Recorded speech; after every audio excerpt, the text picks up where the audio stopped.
युधिष्ठिर का स्वर्गारोहण, पांडवों के विकर्म का फल।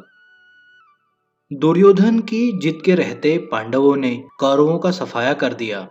महाभारत का युद्ध समाप्त हुआ और युधिष्ठिर का राज्याभिषेक हो गया। राज्य में नए राजा के आने की खुशी में उत्सव तो मनाए गए, लेकिन इस महाभारत के असली सूत्रधारों के मन विषाद से भरे हुए थे। पांडवों को अब महसूस हो रहा था कि जो राज्य उन्हें मिला है वो उनके ही अपने भाइयों के खून से सना हुआ है। युद्ध में नरसंहार के दृश्य यदाकदा उनकी आंखों के सामने प्रकट होकर उन्हें आत्मग्लानि का बोध करवा रहे थे। जागते सोते खाते पीते रह रहकर वह रक्तपात के दृश्य उनके दृष्टि पटल पर आ धमकते और उन्हें गहरे अवसाद में पहुंचा देते थे। इस अंतर्मन की वेदना से व्यथित होकर महाराज युधिष्ठिर ने अभिमन्यु के पुत्र परीक्षित का राज्य अभिषेक कर संपूर्ण राज्य उसके हवाले कर दिया। परीक्षित को राजा बनाकर पांचों भाइयों ने चैन की सांस ली।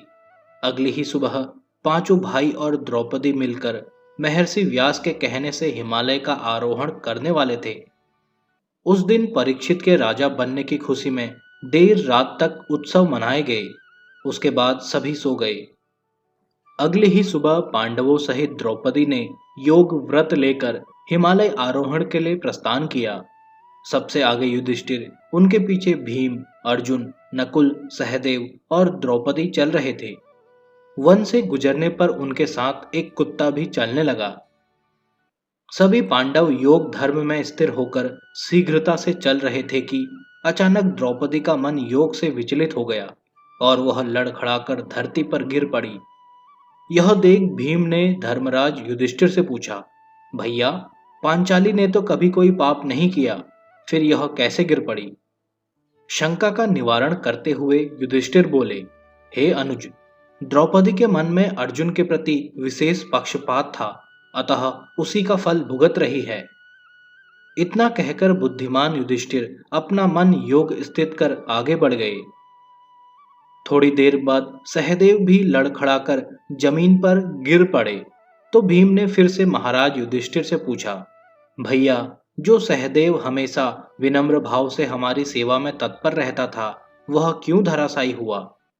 इस पर युधिष्ठिर बोले, अनुज, राजकुमार सहदेव को इस बात का घमंड था कि कोई भी उसके समान विद्वान नहीं है, अतः इसी दोष के कारण उसका पतन हुआ है। इतना कहकर युधिष्ठिर सहदेव को वहीं छोड़कर शेष भाइयों के साथ आगे बढ़ गए। थोड़ी ही दूर चलने पर नकुल भी धराशायी हो गया। इस पर भीम ने फिर युधिष्ठिर से पूछा तो युधिष्ठिर बोले, अनुज, निसंदेह नकुल बहुत सुंदर है, लेकिन रूप का अहंकार ठीक नहीं। यही गलती नकुल ने की थी। वह स्वयं को सबसे सुंदर समझता था, सो भुगत रहा है अपने अहंकार का फल। इतना कहकर युधिष्ठिर आगे बढ़ गए। अपने अनुजों और पांचाली के गिरने से मोहग्रस्त अर्जुन विचलित हो गए। शोक संताप से व्यथित होकर वह भी धरा पर गिर पड़े। जब तेजस्वी अर्जुन गिर पड़े तो भीम ने युधिष्ठिर से पूछा, भैया, यहां तक तो मुझे पता है अर्जुन ने कभी कोई पाप कर्म नहीं किया, फिर ऐसा क्या हुआ जो अर्जुन को भी गिरना पड़ा? तब युधिष्ठिर बोले, अनुज, अर्जुन को अपनी शूरता का बड़ा अभिमान था।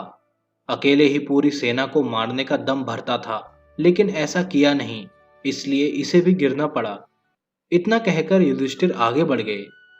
थोड़ी ही दूर तक आगे चले थे कि भीम भी गिर पड़ा। तब वह पुकार कर बोला, भैया, जरा मुझे भी बताते जाइए कि मेरे पतन का क्या कारण है। मैं मानता हूं कि मैंने बहुत कौरवों को मारा। मैं मानता हूं मैंने दुर्योधन और दुशासन को तड़पा तड़पा कर मारा। वो दृश्य जब मेरी आंखों के सामने आते तो बहुत शोक होता है, किंतु फिर भी मुझे मेरे गिरने का कारण बताइए। इस पर युधिष्ठिर बोले, प्रिय अनुज, तुम बहुत खाते थे और दूसरों को कुछ भी न समझ अपने ही बल की ढींग हाँकते थे। यही कारण है कि तुम्हें धराशायी होना पड़ा। इतना कहकर बिना पीछे देखे युधिष्ठिर आगे को चल दिए। वह कुत्ता भी बराबर उनके साथ चला जा रहा था। तभी आकाश मार्ग से देवराज इंद्र का रथ गर्जना करता हुआ उतरता है। इंद्र युधिष्ठिर से बोले, हे कुंती पुत्र, आओ हमारे साथ रथ में चढ़ जाओ। इस पर दुखी होते हुए युधिष्ठिर कहते हैं, हे देवेंद्र, मेरे भाई और सुकुमारी द्रौपदी रास्ते में पड़े हैं। यदि उन्हें भी स्वर्ग में ले चलने की व्यवस्था हो तो बड़ी कृपा होगी। इस पर देवराज इंद्र बोले, हे कुंती पुत्र युधिष्ठिर, आपके भाई और द्रौपदी देह को त्यागते ही स्वर्ग पहुंच गए हैं। वह सभी वहां आपकी प्रतीक्षा कर रहे हैं। आप सब में श्रेष्ठ हो, अतः आपको सशरीर स्वर्ग ले जाया जा रहा है। तब युधिष्ठिर बोले, तो हे देवेंद्र, यह कुत्ता मेरे आश्रित मेरा सेवक है, इसे भी साथ ले चलें। तब देवराज इंद्र बोले, हे युधिष्ठिर, स्वर्ग में कुत्ते के लिए कोई स्थान नहीं, अतः इसे यहीं छोड़ो और हमारे साथ स्वर्ग चलो। इस पर महाराज युधिष्ठिर बोले, हे देवराज, शरण में आए शरणार्थी को छोड़कर जाना सबसे बड़ा पाप है। मेरी करुणा मुझे इस बात के लिए इजाजत नहीं देती।